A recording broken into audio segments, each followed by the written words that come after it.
सिन्नर व वावी पोलीस स्टेशनकडील दाखल असलेल्या चेन स्कॅचिंग गुन्ह्याचा तपास करत असताना सिन्नर पोलीस ठाण्याचे पोलीस निरीक्षक श्रीराम पवार यांना प्राप्त गोपनीय माहितीच्या आधारे रेकॉर्डवरील सराईत आरोपी रवींद्र प्रभाकर धोकरट वय 27 वर्ष राहणार सोमठाणे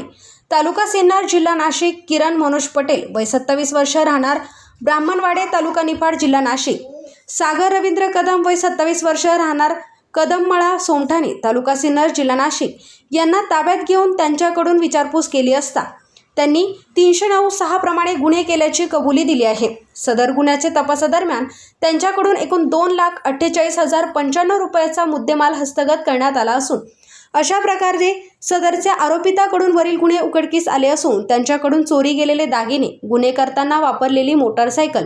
मोबाईल जप्त करण्यात आलेले आहे। सोन्याच्या यातील आरोपीत रवींद्र प्रभाकर धोकरट वय 27 वर्ष राहणार सोमठाणे तालुका सिन्नर जिल्हा नाशिक याच्यावर विविध पोलीस ठाण्यात खालीलप्रमाणे दरोडा, तयारी, चोरी, मारामारी गुन्हे दाखल आहेत।